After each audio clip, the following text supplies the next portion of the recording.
Divine Grace A.C. Bhaktivedanta Swami Maharaj Srila Prabhupada ki jai, Ananta Koti Vaishnav Vrinda ki jai, Amacharya Das Thakur ki jai, Prem se ko Shri Krishna Chaitanya Prabhu Nityananda Shri Advaita Gadadhar Shivasari Gaur Bhaktarinda ki jai, Samavera Bhaktarinda ki jai, Go Priminanda, all glories to us, all glories to us, all glories to us, all glories to Sri Guru and Sri Gauranga, all glories to Srila Prabhupada.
Jaya Rama Rama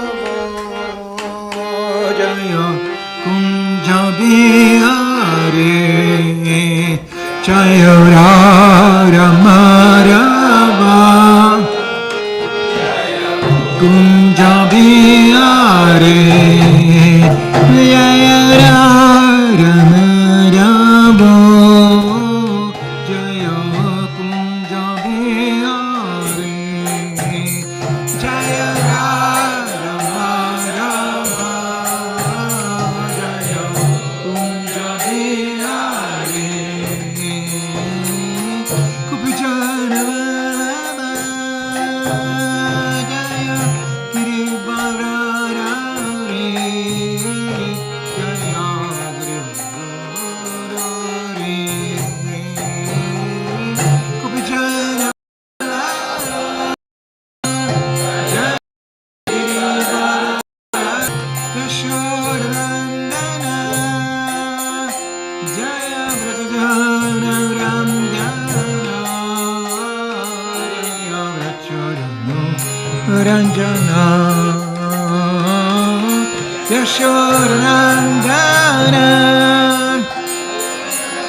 Yamuna Tira Vanachari Jaya Kunja Bihari Yamuna Tira Vanachari Jaya Kunja Bihari Yamuna Tira Vanachari Jaya Kunja Bihari Yamuna Tira Chari Jaya Kunja Bihari Jaya Rama Rama Jaya Kunja Bihari Jaya Rama Rama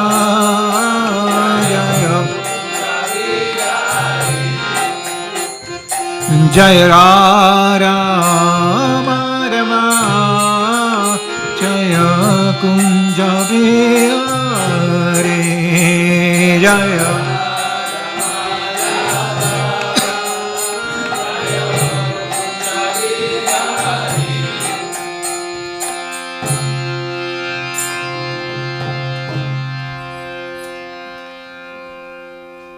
Namo Vishnupadaya Krishna Prasthaya Bhutale Srimate Bhaktivedanta Swami Namine Namaste Saraswati Devam Gauravani Pracharana Nirvishesha Shunyavadi Pashkati Desatarana Om Namo Bhagavate Vasudevaya.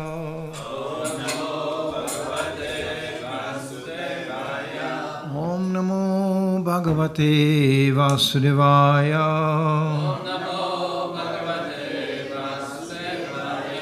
Om Namo Bhagavate Vasudevaya.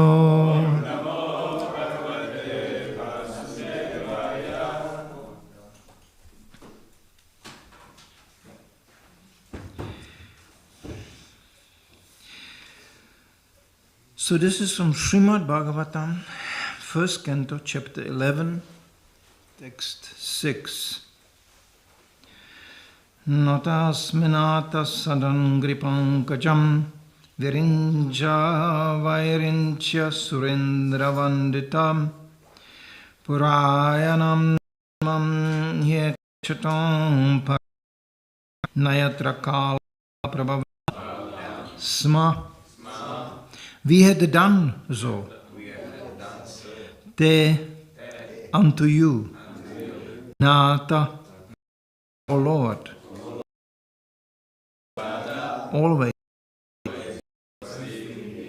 Vairincha, sons of Brahma, like Sanaka and Sanatana, Sura in the King of Heaven, and the welfare, Iha, in this life, Ikchatam, one who so desires, Param, highest, never, Yatra, can exert its influence, Paraha, transcendental, Prabhu, the Supreme Lord. Translation. So citizens said, O Lord, you are worshipped by all demigods like Brahma, the four sanas, and even the King of Heaven.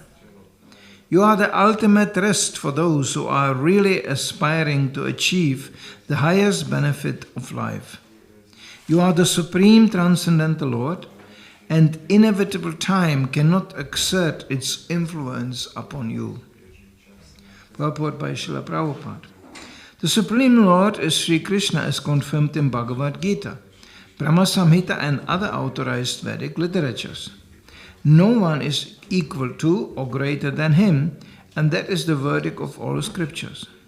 The influence of time and space exerted upon the dependent living entities who are all parts and parcels of the Supreme Lord. The living entities are predominated Brahman, whereas the Supreme Lord is the predominating Absolute. As soon as we forget this clear fact, we are at once in illusion, and thus we are put into the threefold miseries, as one is put into dense darkness. The clear consciousness of the cognizant living being is God consciousness, in which one bows down unto him in all circumstances. Namam Vishnu Padaya Krishna Prastaya Bhutale Shrimati Bhaktivedanta Swami Namni Namaste Saraswati Devam Gauravani Pracharne Nirvishesha Shrinyavadi Pashkatya Desatarne.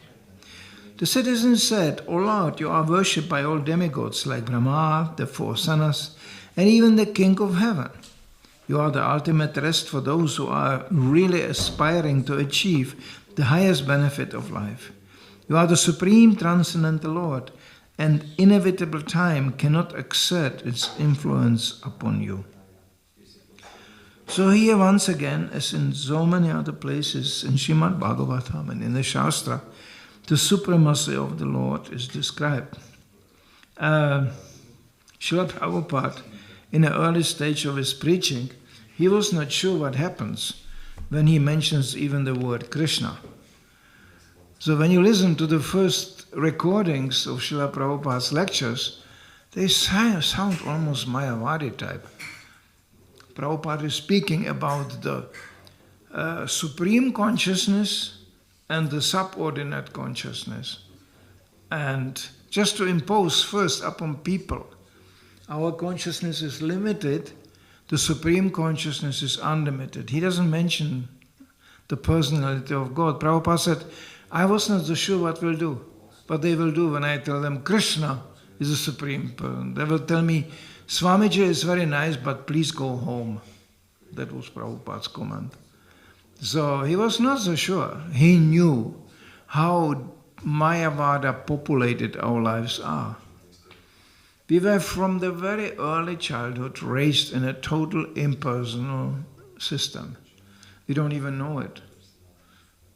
We were defined as some member of some nation. You can be lucky if the persons who understood you to be a person were at least the parents. It's not always the case. Prabhupada goes even so far. He was shocked.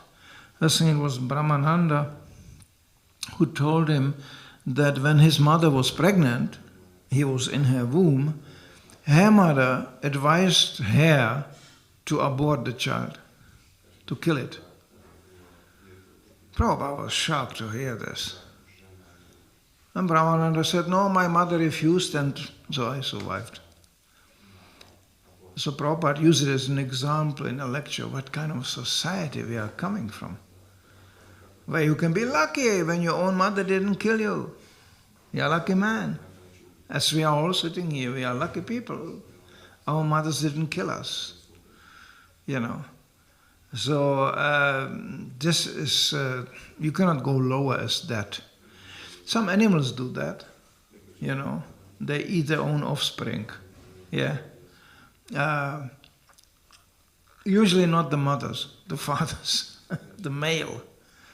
So there is actually examples in the animal kingdom where the female is fiercely protecting her offsprings even in front of the male, So this is animals, okay? But even the animals have this protective instinct, Even crocodiles are protecting their eggs. And they have many eggs. You know how many eggs crocodiles have? Many. You know why? Because most of the little crocodiles, when they hatch out, they will get eaten up. But those who survived, they are real crocodiles. They live for a long time and they are incredible creatures. So this is the law's nature. Amongst humans, it's expected that we have a more dignified and more subtle rules how to conduct our lives. This is the privilege of human form of life. It's dominated by tapa, austerity. Animals don't know austerity. There's some very devotional pigeons running around here, I noticed. They are very, very localized and they are very devotional. They wait for the Maha to come out and they just pick gracefully any lit prasadam what they can get. And they don't move. They come very close to devotees even. They know these people will not harm me, Very devotional pigeons out there. So, but what do? Well, they just wake up in the morning and picking, looking, picking, eating. And then comes some reproduction, and then some sleeping. And that's it. That's basically a pigeon life. What do the people do? You go to Ljubljana, not so much different. They wake up in the morning, they go picking, some reproduction, and then some eating, and then some sleeping.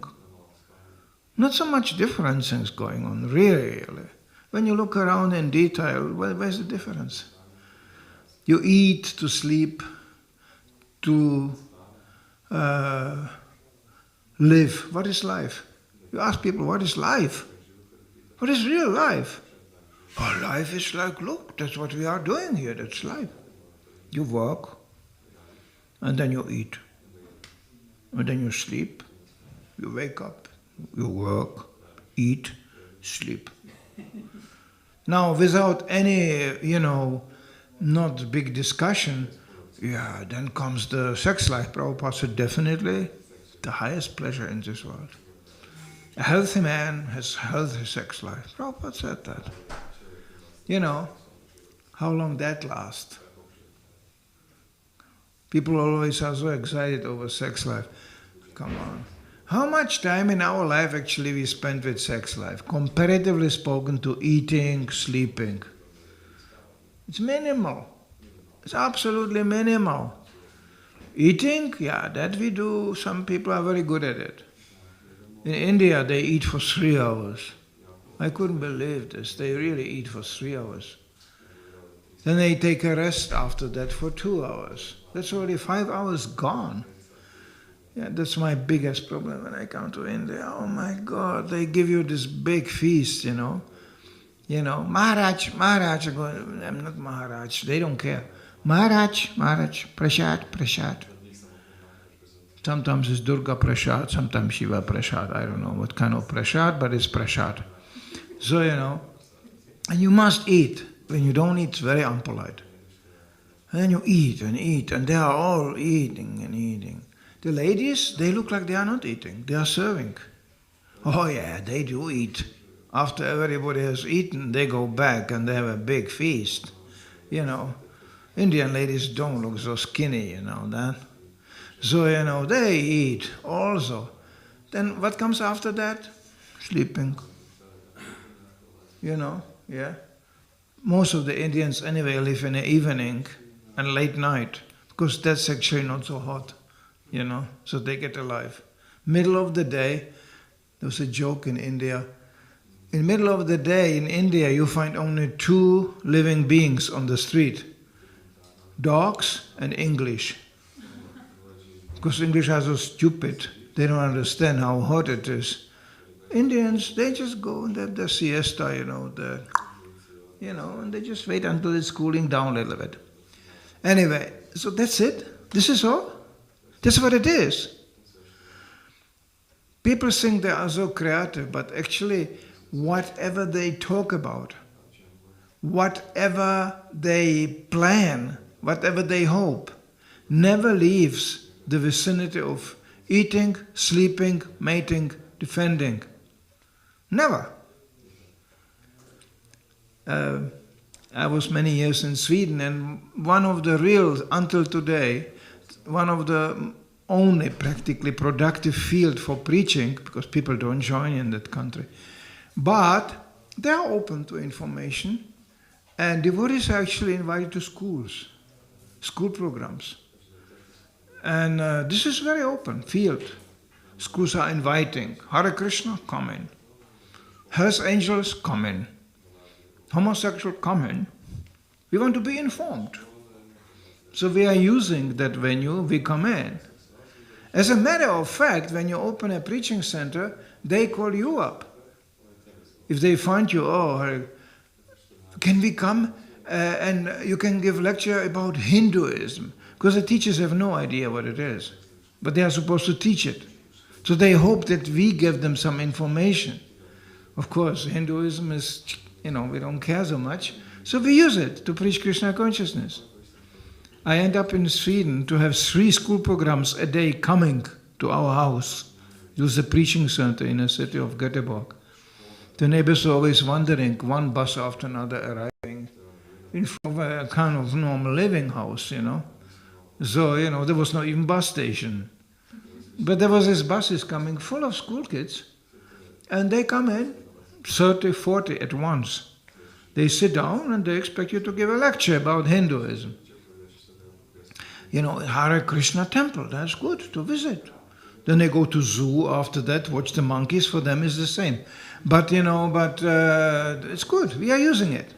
Welcome. And then you get some glimpse of it. How brainless these children are. Because it doesn't matter what you speak. They go like, okay. Spiritual life is complete mystery for them. And most of them, they are not even interested, they just come because the school is coming, so they just have to sit there. But they actually get quite interested because they have a picture what's going to happen. We go to the monks, and the monks will preach to us, okay?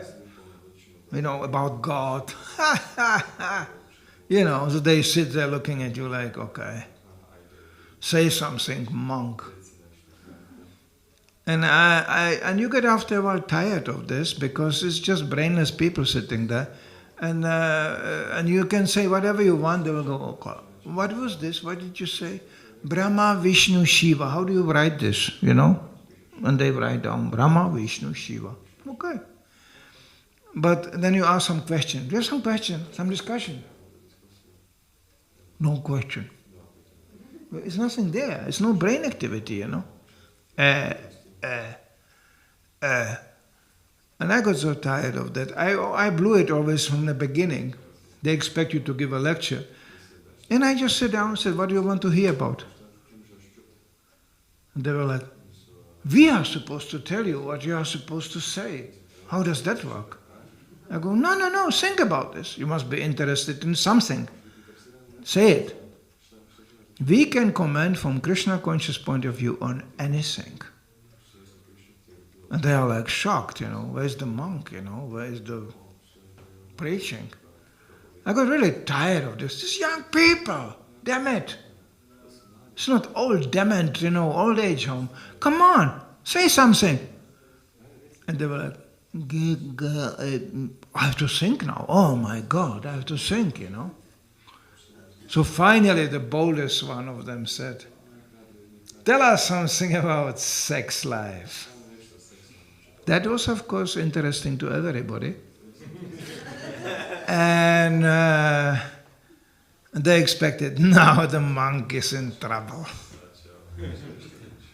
After giving 2-hour lecture about sex life, they were tired. I said, some more question? No question. They got really scared. Sex life? No problem, just tell me anything. I can tell you how to have it, I can tell you when you have it, I can tell you what's the use of it, I can tell you what's the bad part of it, I can tell you what the real good part and the use of it is. Hey, let's go. Hop. I can go for 1.5 hours like this. Just quoting Prabhupada. He said so much about sex life.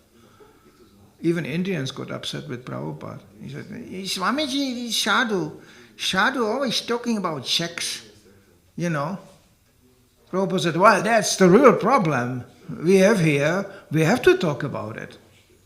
Because actually this is the real problem. Prabhupada defined even the American cars, this form of American cars as being sexual. He said they are inspired by the shapes of female bodies. Car industry.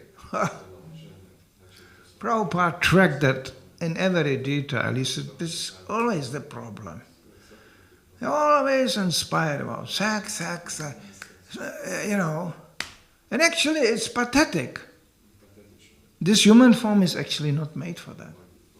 If you really want to have sex, the pigeons out there, they can have it all the time, that. Monkeys, no problem. All the time. Grab a monkey and rape it. No problem. It's no crime. It's monkey. Human form? Oh, that's complicated. First of all, you have to completely humiliate yourself, If you want to approach a female, they are kind of funny designed, isn't it? They always go, nah. Try harder. And the men are like, okay. Try harder. Qualify yourself, you idiot. Once Prabhupada was sitting in his room in Mayapur. Hare Krišna came in. He told me that. He was his servant. And Prabhupada was sitting there, looking at his table. And on a table were 2 flies, big flies, male and female. And the female was and the male was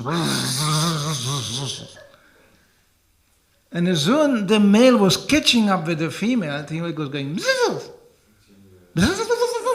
and then she flied away. But not too long, not too far. And the male was and they were playing this game on Prabhupada's table, around and around, And Prabhupada just watching it. And Hare Krishna came in, he noticed 2 flies playing this game. Prabhupada looked at him really amused and he said, it's the same thing everywhere. It's the same game, you know. You know, it's the same thing. So this is so humiliating, you know. Hello, you know, you know, and then you have to play the games. The ladies go, and the man goes, you know. And what do you find at the end? 2 desperate, confused, conditioned souls. That's the end of the game. You know, I always, even as a kami, I was scared of 2 things. Drugs and girls. Not that I didn't like girls, but I was scared of them. Drugs, I completely avoided that, and everybody around me was taking drugs. I'm coming from that kind of generation. Not because drug addict, but they try to find something out, you know. Some powder, you know, and up. Let's see what it does to me. That was the generation I come from. I was living as an art student with the other art student. We shared a flat. And he brought home some white powder. I said, what is this? And he said, I got it on a corner there. It was an interesting guy. I will try this out. It was LSD. But LSD was sold sometimes, or heroin, as a powder, but it was actually rat poison. It was really killing you. But anyway, he got the right stuff. So I saw him the whole evening, whole night sitting and looking in a corner like this, describing to me how the wallpaper in that corner has 6 dimensions. It's actually a window to the universe. And I just saw an idiot staring in a corner. That's all. And what was even more scary, I never saw the LSD people coming back to the same point they started. They were always a little bit, landing a little bit off. Because it's a lifelong, subtle, body-damaging chemical substance. Sorry, I never took it, but I saw it. And, you know, but drugs are still less harmful like girls. You know what? Know why? They are both very intoxicating. But you know why? Because drugs don't reproduce themselves. Girls do. You know, that was always a danger. Ooh, you know. For a little fun, and then you are a father. That was too scary. I was going, okay, what can I do? And then I met the first brahmachari. He smiled at me and he said, we have no problem. There is no problem in Krishna consciousness. Neither with drugs, neither with girls. And he looked very happy. I was going, oh yeah, I want that one. That's the solution to the problem. Prabhupada said, this is our ultimate anti-conceptive method. No tablets, no pills, no abortion. Brahmachari. Solved the whole problem. Yeah, this was humor. But of course, Prabhupada gave other options. He said many times, he lectured a lot about this, because he knew this is the problem. And especially in the West, where there is no training, there is no originally brahmacharya. A very devotee, I mean, when you come to Krishna consciousness, let's say you join, you are 21 years old, okay? Yeah? No money, the girlfriend just ran away, you are frustrated, you join the Hare Krishna movement, okay? That's too late. That's too late. Because in a Vedic culture, by the age of 21, after a solid brahmachari training, you should decide, shall I get married or not? Most people do get married. Besides being a brahmana, kshatriya, vaishya, shudra, all getting married. That's a law. So, you know, but by that time we are joining the Hare Krishna movement, okay? And we are learning about brahmacharya. When you are a little bit trained as a brahmachari, okay? And it dawns upon you, I am very frustrated brahmachari. There is something wrong here. Then you get married. You are 32 years old. Okay? That's 10 years delayed. And still knowing well by that time how complicated marriage can be, and how responsible and difficult it is to have children, when you project it into ladies, it gets even worse. You know, Prabhupada said there is time for everything. I cannot quote Prabhupada all the time, but I will say that one. Prabhupada said, for a woman, having children after 20, what's the use? Because there's a time. Prabhupada got married, his wife was 12 years old. There was no sex life. But Prabhupada said, this is the ideal thing. When the girl matures, you know, first menstruation, it matures, already knows this is my husband. And the friendship, the original friendship, which is already arranged, scientifically, according Varna, you know, according to nature, there's a science in this, how to match people up. Children don't know that, but grown-up people should know that. So when they match up, the friendship grows in a mature relationships, which will easily and naturally result in children. As soon as there's a children, there is responsibility. So that people grow up, you know. And it completely, psychologically and even physically, it naturally evolves like that. Western culture is so broken, it's so catastrophic, that we are running around trying to find out, we don't even know how to do these things. People get married because they fall in love. Didn't you notice they say they fall in love? Nobody says you raise in love. They go, you fall in love. That means you fall over. A completely uncontrolled emotional state, which is very resembling very much to intoxication. So that's it. That's the base.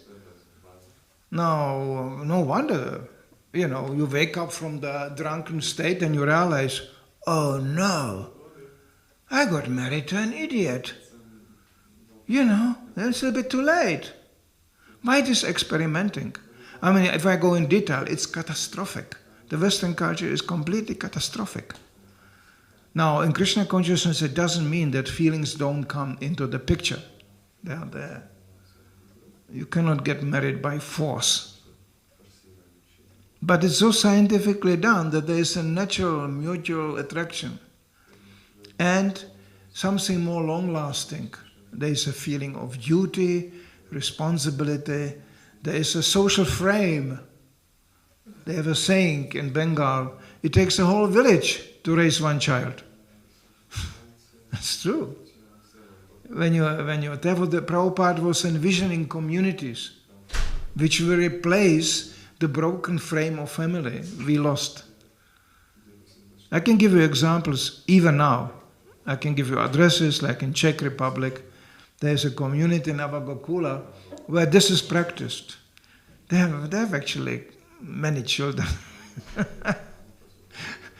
Sometimes they come just to look and say, hey, you are completely normal people. You have so many children here.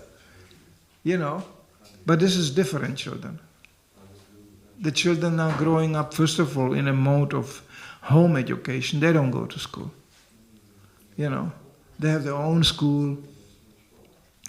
And under a common school, sheltered, that's the law. And they come and they make tests with the Hare Krišna children. Because you are learning, you have a certain pensum you have to learn, you know, by law. These children are so bright and they are so clever. They jump over grades. They are in a first grade and they go, it's boring here. They are bored. Then the teachers come make tests and they go, everybody has the best grades, you know. So they go, what's the use of this? But we are going to learn in next grade. And then they show them the children, they go, come on, we are knowing that already. So they jump from first grade to third grade, just like that. You know, and the teachers are just, wow. So one lady, one single lady is powering the whole thing. Amazing lady. You have to have a little bit professional background to be authorized to teach children at home. So they arranged for all this. And these children they are different. They live, they consider the place, this is our farm. This is our community. It's like our family. Sometimes I meet grihastas from that family on some preaching. They go on Sankirtan, they're still reading books, you know that. And I tell them, what happened to your children? You have a small children. He said, I don't know. They are taken over by the other mothers, and they have so many mothers and aunties, and you know, and the children are fine with that.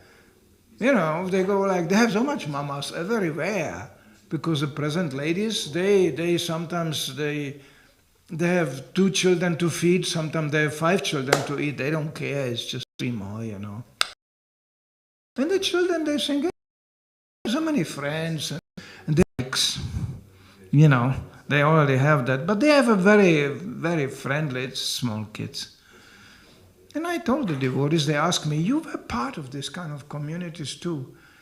Share your experience with us. And I said, well, you want the real picture or you want some idealistic thing from a book? No, we want the real stuff. I tell them, well, watch out. When the little Nityananda and the little Radharani comes to a certain age, watch out. You will find them in a hay barn there in the back. They will do their dating here completely naturally, of course. Well, that's usually the time where people should be married. You know, officially, but not exactly like they have no responsibilities. There's no household of this. The wife goes to the husband's household, not the husband to the wife's. And then she has to be very humble. There is a mother-in-law. Oh, you know. Wow, that will be very heavy. There's a little dynasty who are joining there, you know. But the price you get is protection, absolutely absence of anxiety, of existential anxiety. You will be always protected and always taken care of. That's a lot. Where is the woman who can say such a thing today? You know, who is here protected? The first one this society is slaughtering is cows and women. That's the first thing they do in the name of freedom. Oh, freedom. Freedom of what? Prabhupada attacked it so ferociously. He was shocking devotees. One morning walk, he said, this feminism rubbish, this is invented by men, not by women. And they were like, but women are talking about this all the time. Free, independent, blah, blah, blah. He said, yeah, because they were taught like this. But it's a trickery. The man wants them to be free, to come out of the protection of the family, protection of the house, so they can butcher them freely at like. It's like you lock a deer out of the forest. Come, come. And the deer goes, oh, what is this? And this is in essence what this whole trick is about. Prabhupada exposed the whole thing. It was shocking. You know. And then Prabhupada gave lectures. Oh my God, you know, women being less intelligent. In America to say such a thing. There was so much opposition raising. Prabhupada didn't let it go. But then devotees start to, in Krishna consciousness, use it. Well, this Matajis, you know, brahmachari, even sannyasis got into this. You know, just big man, big swami, big man, big brahmachari, women, go out and collect money. I'm speaking ISKCON history. So, you know what happened? They all fell down.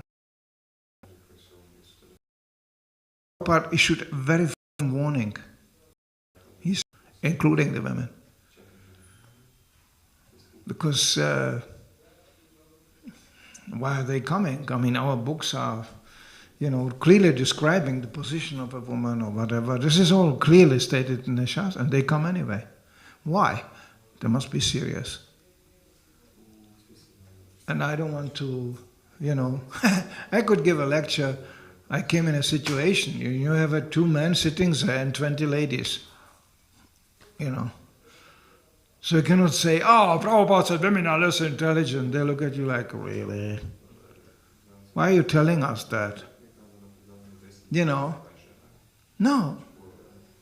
He said, in Krishna consciousness, and you find in Prabhupada's correspondence, he was not hesitant to personally answer directly to ladies in a written form. He didn't have a private association with ladies. He didn't have a female secretaries.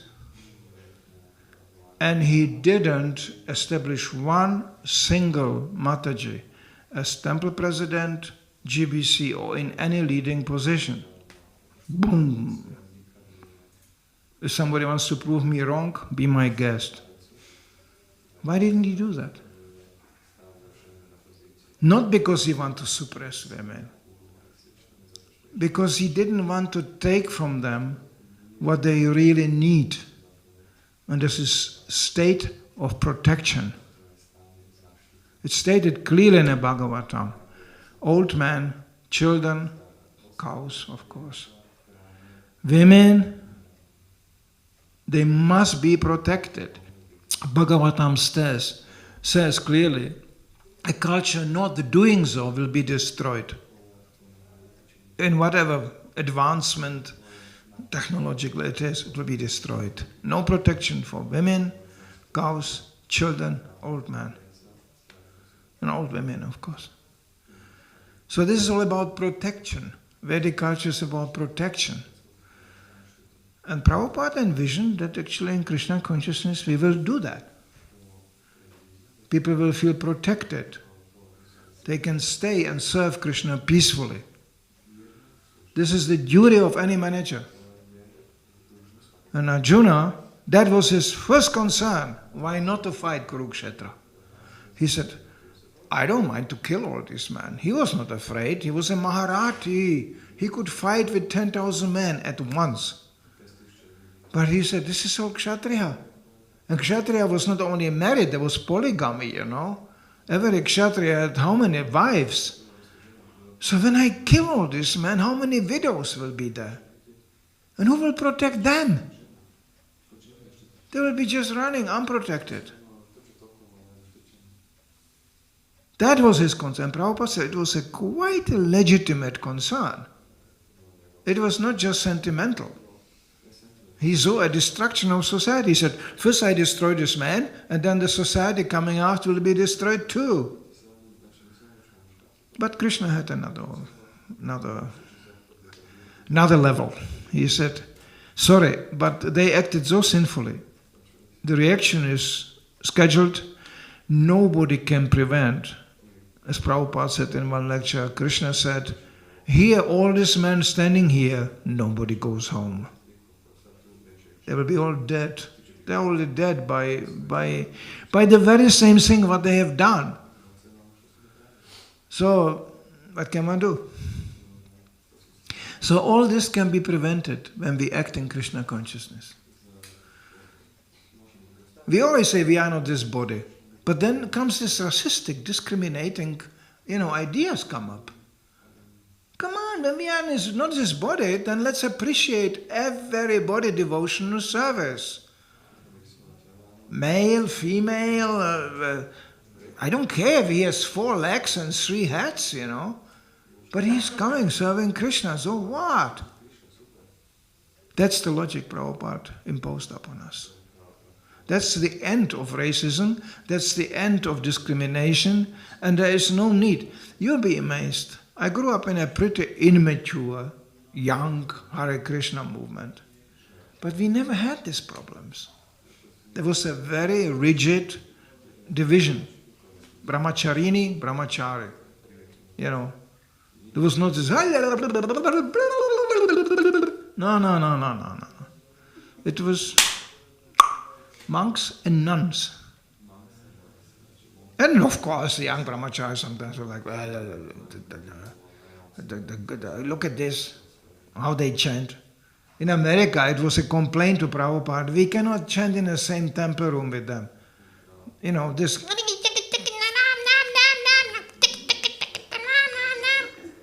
Brahmacharis felt disturbed. Prabhupada said, he writes in a letter, oh, really? Brahmacharis are disturbed. I have a solution to the problem. All brahmacharis should go in a forest and chant, and the ladies chant in a temple room. That's it. So much of Prabhupada being, discriminating. So, to tolerate, there is another level of association. It's called devotional service. And I was going for years with Matajis on the street, teaching them how to steward books and all this. And I almost enjoyed it because when we came back to the temple, when the Sankirtan results came up, the big Sankirtan hero, his name was Maharamadas. Number one. No. He was defeated by Rohini Devi Dasi. Oh. She distributed more books like him. And I was sitting in a corner. They look at me like this. Are you training them to do this? Because I was kind of in charge for them. No. I was just thinking, that's the real woman liberation. Oh yeah. If you want to be liberated, come to Krishna consciousness. Show us how you can serve Krishna. That's the liberation for everybody. We are even a man liberating movement, you know that? We are woman liberating movement, we are man liberating movement. Because it's the Hare Krišna movement as Prabhupada designed it. And there's a platform where these things don't come into the picture. And there's no need even to speak about this. Every time I got into this direction, I get a little bit bored with myself. Saying, why am I talking about this? Who cares? Sometimes I was also pictured as the macho, whatever, Not after I got married.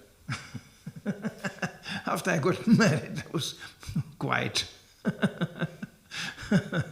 But before, Manidhar, macho, okay. How could me, the macho, travel with 3 cars full of Matajis on the street? Come on. We were young boys and girls, this is dangerous. There was no problem. Everybody faced the same challenge, everybody was engaged in the same service, everybody prayed for Krishna's mercy. And I tell you one little thing, Lord Chaitanya is not chauvinistic, no. The mercy is equally distributed to everybody.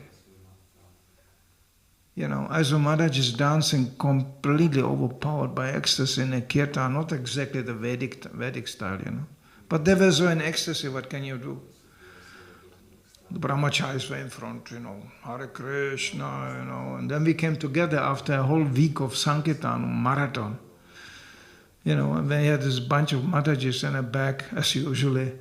They were like, hey, and they were just, poof, they were jumping on a ceiling, And the brahmacharis look again at me and were going, well done. They were envious, actually. I know that. So, there is no discrimination. There is no need even to go into this. Who is more clever? Who is more smart? Who is more this? Well, let's see. Let's see on quality. Let's see on action. Let's see who will get the big load of mercy. That's actually the real rule. And when you see things like that, then things become much more easy to manage. So we have a certain social rules. Yes, Prabhupada established social rules. But the ultimate principle is protection. And on all levels, spiritual and even material one. I got the taste of it even by living close to Muslim community in Copenhagen in Denmark. The temple in Denmark, in Copenhagen, is in a street where it's completely packed with Muslims. There's Muslim school, there is a Muslim kindergarten, there is a Muslim home, and in the middle you have the Hare Krišna temple. You know, it's quite famous street in Copenhagen. Previously, in these buildings lived only mafia guys. It was a mafia street. And then, of course, as it usually is, devotees bought a quite interesting house. It's a little bit like this here, without this building. And in the back was a huge garage, which was turned into a temple room. And the garage served for what? Well, fixing up stolen cars, you know. Yeah, that's what mafia are doing, you know. They have a big garages, they change the number plate and they fix the cars. So that was turned into a temple room. And the mafia community, the Muslim community around, I was amazed. The first thing which struck me was the difference between these Muslim girls, walking around. They always go more. There's not one. There's always more of them. And the Danish girls. The Danish girls, blonde, liberated women. Always afraid. Always alert. Where is it coming from? Who's the next one? The last one was terrible. They always go and they go. You speak to a Danish woman, she's like, what do you want? Immediately, there's immediate defensing. And the Muslim girls were like, yeah. Completely no fear. Why? They know. You touch one Muslim girl, there will be 20 Muslims coming down on you immediately. I was going, so much for the liberation, isn't it? Isn't interesting, huh? And they came even to the Sunday feast. We had a whole Sunday feast full of Muslim girls, that is, listening to the lecture, even chanting. And I asked them, aren't you parents not... Did you got permission at home to come here? Yeah, sure. Because they know, my parents know they are living here. They know Hare Krishna. They know, when I come here I will be safe. The monks will not make any moves, okay? So they have no problem me coming here. So we had a whole Sunday feast full of this, Muslim girls going, Hare Krishna, yeah. Dancing together. You never saw Muslim dancing together, huh? They were dancing together in a kirtan. It was like, wow. Because they felt safe. And the parents knew, when you go to the Sunday feast, it will be safe with the Hare Krishnas. Better you go there as you go downtown Copenhagen. They don't do that. So that was kind of inspiring to see. I was going, this is an element, an aspect we should emanate to the public. Come here, we will protect you. And as a manager, I don't want to go in detail, I end up in situations, oh my God. I'm not a Brahminical person, so I got involved with, even physically. I was running a restaurant in Stockholm. I'm not a cook, but I worship cooks. I know how to worship cooks. I made puja for cooks every day. We had a fantastic cooks. And we had a big restaurant. When you have 500, 600 people a day coming, it's crazy. It's madness. The restaurant fit around 62, 65 seats, And it was from 11 to 9 o'clock in the evening, it was going on. It was a battle. Cooking 2 times a day, the pots are not big enough. 120 liter pot is not big enough to cook for the whole day. So we had to recook in the afternoon something, at least the rice and all this has to be cooked again. And then we had a salad bar, and we had the ice cream bar, and we had all this. The serving bar was like from this column to the wall, that long. I mean, you have a beautiful restaurant here just around the corner. was something similar, but it was bigger in a space to sit. It started very humbly. I don't want to go now into this, but it was a very primitive operation, and I was called to take care of this, and within 5 years we had to make everything new. There was no kitchen, there was no ventilation, nothing of this. And then, and we had in a serving, we had always 4 girls serving. Otherwise you cannot handle a crew of 100 people. There was queues on the street. So there's 4 girls. The girls were very enthusiastic to serve, be in a serving department. You know why? They always got the best saris. I was shopping in India, all silk, and people were like, men are not much like this, but the women, they were always, what is this? Is this silk? And they were, oh, boss, yeah, this is pure silk, and they were like, oh. Then we had a shop in the back, like you have here, and you could buy that. And they were not wearing saris. Swedish women don't wear saris, but they were making cushions out of this, and curtains and anything. So because they like they don't tell me, this is really pure silk. Now in India you cannot get the pure silk, it's all garbage. But those days, I knew where to go, so, and until today, my God, I go to Loy Bazaar in Vrindavan, they never forget these guys. Oh, Manidhar Prabhu, Manidhar, come in, new shari, new, come in. This is when I go to the Holy Dham. So, anyway, it was actually very demanding, but it was ecstatic to see this. So, and these girls got in trouble sometimes. There was a man coming going, oh, very nice. They knew they are not married, So they're like, very nice, and they give them the phone number. And the girls were like, okay. Ladies, they know, like, nice. Get lost. So they knew how to do that, but sometimes it got very critical. I remember that one guy, he didn't let it go. He was focused on that one girl, bringing roses. And he knew when she is going back. As soon as she left the place, he was around the corner. Hello. So I had them coming in my office going, can you get rid of that guy? I said, yeah, I can get rid of anybody. It's no problem. It culminated in a foul scene, where it was dark, 9 o'clock in the evening, Stockholm, just dark. So there was a little park. And girls were afraid to go through that park because there was always this guy. Hey! So one day he was there, hey! And he heard behind him, hey! That was me. Next day the girls came to me and said, hey, he's gone, what happened? I said, I don't know, maybe he's still lying there, I don't know.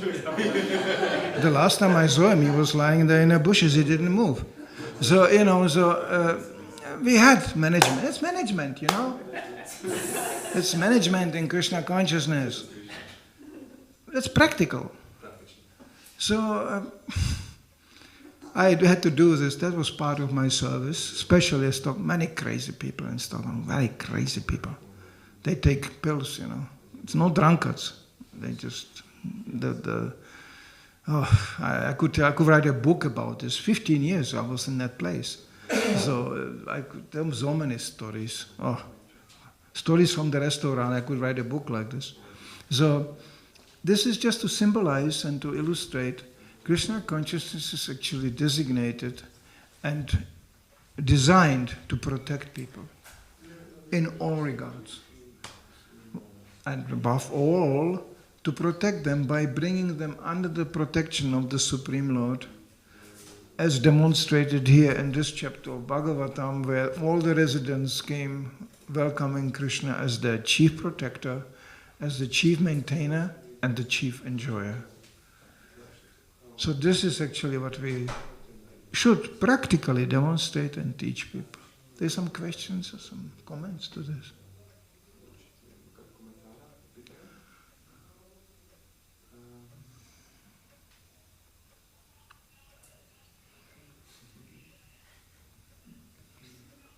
We have a microphone, maybe. What? Oh, what a surprise. We usually have a microphone, but it's... Mic. You can scream at me. It's completely okay.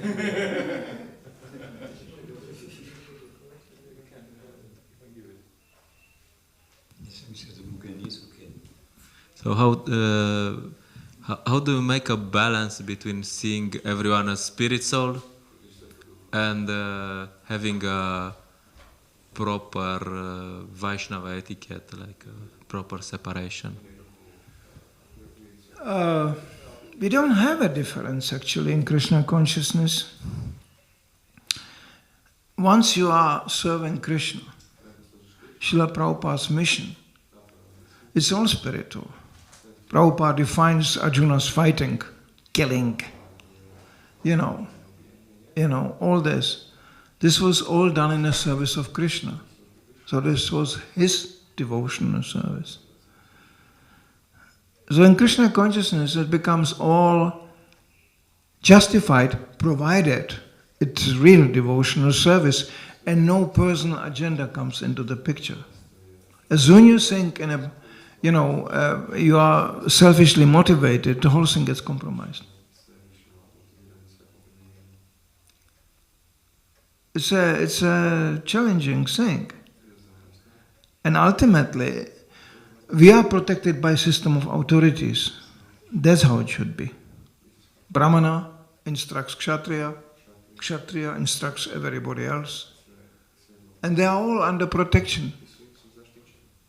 Brahmana by the Shastra, and Kshatriya by the Brahmana, and the rest works on instruction, on duty. Yeah? Prabhupada gave the example of police and this.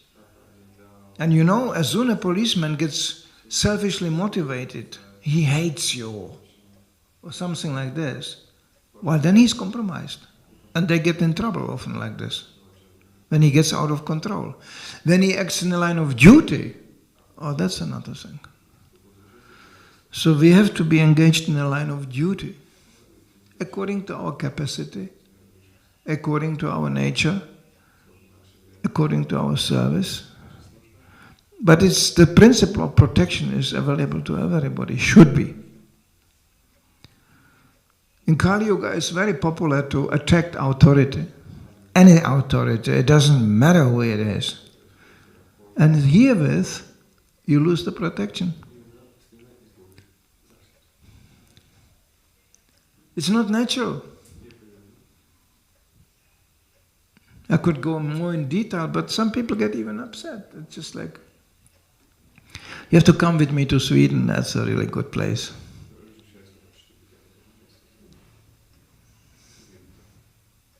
Seeing my nature, one of my good brothers accurately commented, he said, "You're always trying to help, but you shouldn't help Swedish women.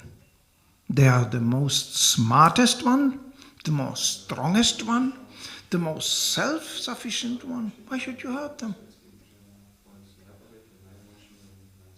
You should come to Sweden to look at that, how that looks like."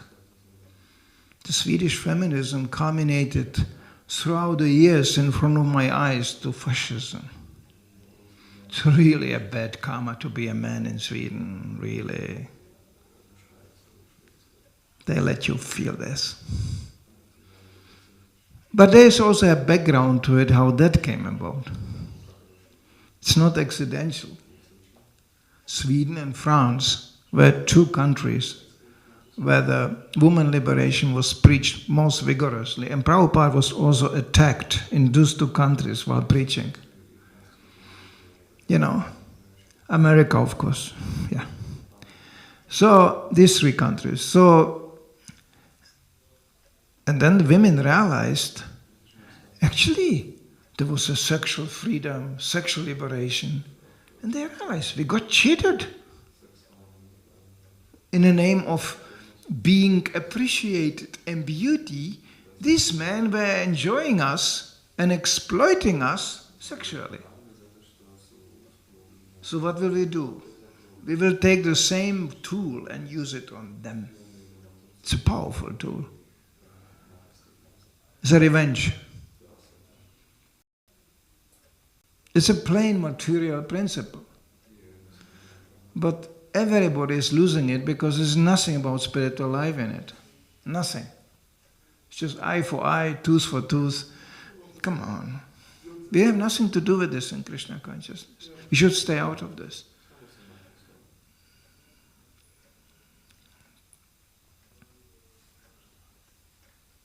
I guess in Slovenia, I don't think you have so much problems with this, isn't it? This country looks to me still like somewhat a little bit normal. You know. But you come to countries where this becomes a really issue, a really object of very heated feelings. Why? Why?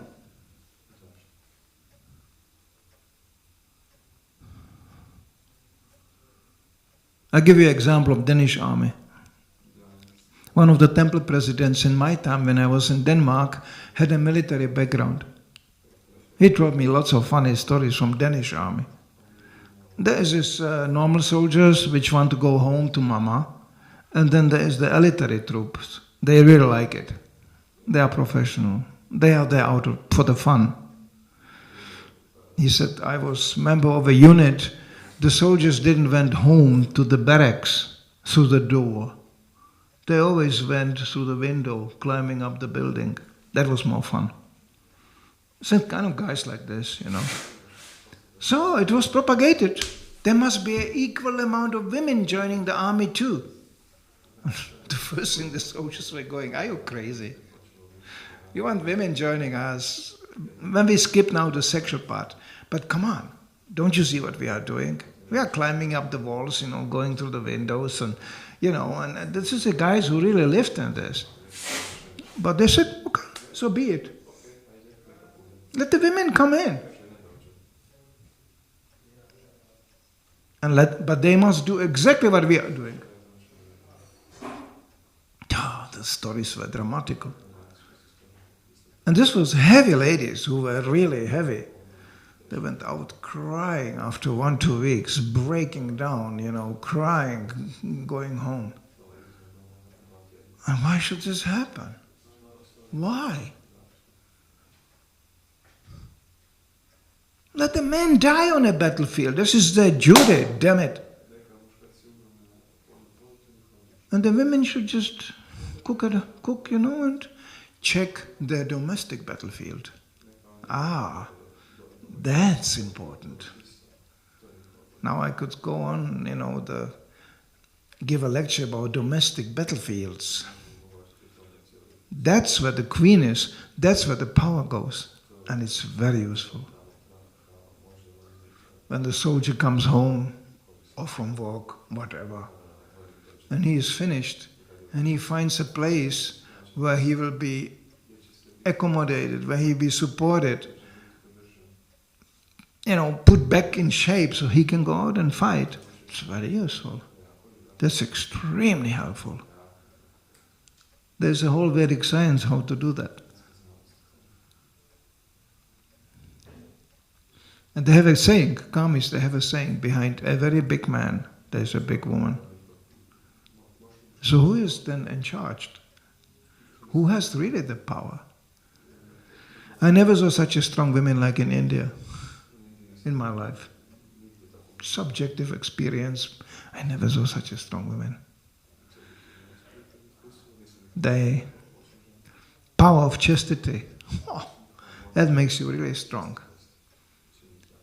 It's a mutual support, it's a mutual protection, but if you want to really see the poor, suppressed Indian women cooking the whole day, just taking care of the children, then you have to go to Rajasthan.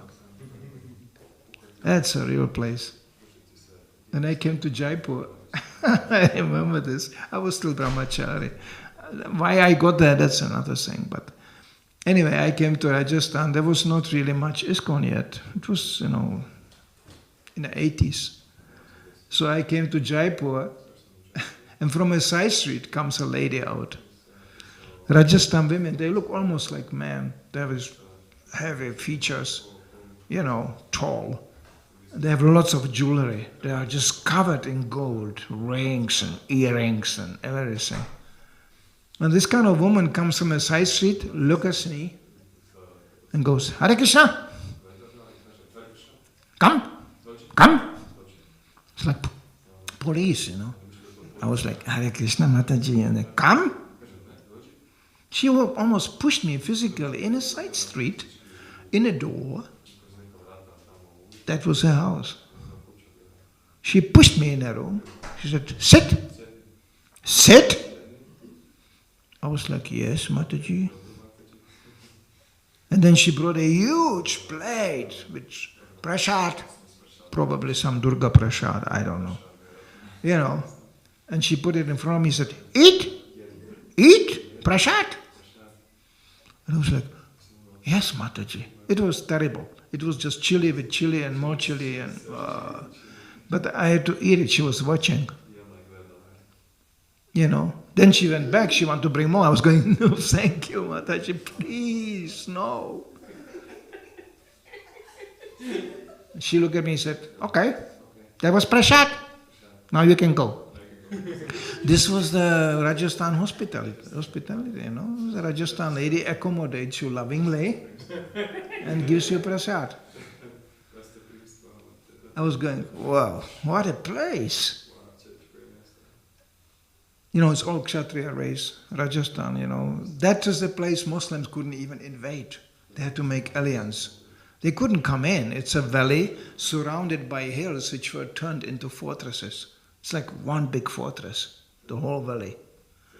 There's only one opening in a valley which is dominated by a huge fortress called Amber.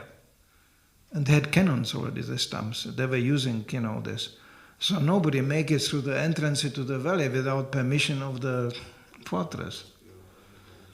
So there were all the deities from Vrindavan were actually under Muslim attack brought to Jaipur. They are there until today, the original deities from Vrindavan. Once the army, the Jaipur army, was fighting the Muslims and they got in trouble. The Muslims invaded the valley and were invading the city. They didn't make it because there were still the women in the city. They killed them all. In a kitchen, everywhere. They finished them all. Must have been quite embarrassing when the soldiers then came home, And there was this woman still with a bloody kitchen going, well, where were you, Yeah? So this is Rajasthan, yeah. So much for the suppressed Indian women. It's a joke. I can give you more devotional examples. I came to Salem, to South India, okay? And I was accommodated there as a Prabhupada disciple, but I had nothing to do. I become very unpleasant when I have nothing to do. So I told the devotees, well, thank you for the prasadam, thank you for the accommodation, but I want to do something. Some preaching here, I'm in India. They're going, oh yeah, you want to preach? No problem. I had 3 home programs a day, going from one program to the other. Congregational programs. Prabhupada disciple, come in, and then after a few of these programs, I asked the brahmacharis mainly preaching, asked them, didn't you notice all these programs are arranged by Matajis? They have these little scooters, and they go, and they are internet, and that was packed with people, but there was not much of a man.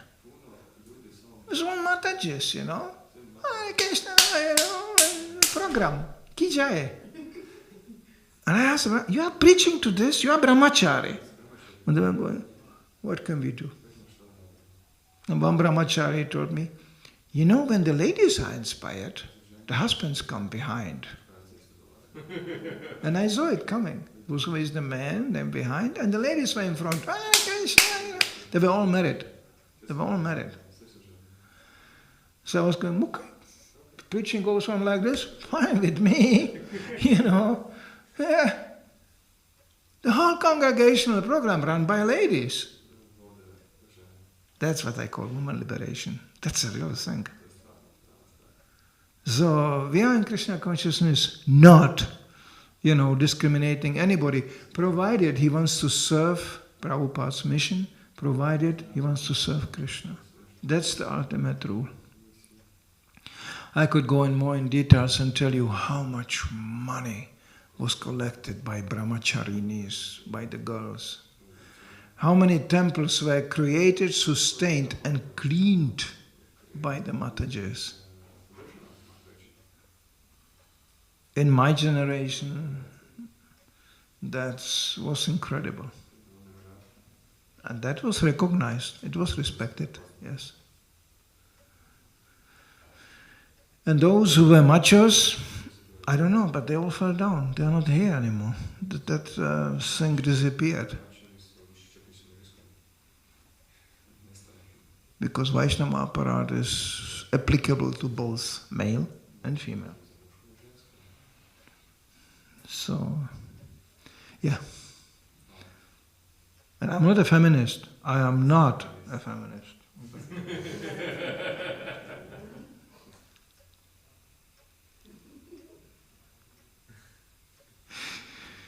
Anyway, I could tell so many stories, but the time is running out. I think we have to stop. There is still Sunday feast. When does the Sunday feast start? 3 o'clock. Okay. Srila Prabhupada ki jai.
Don't hold me on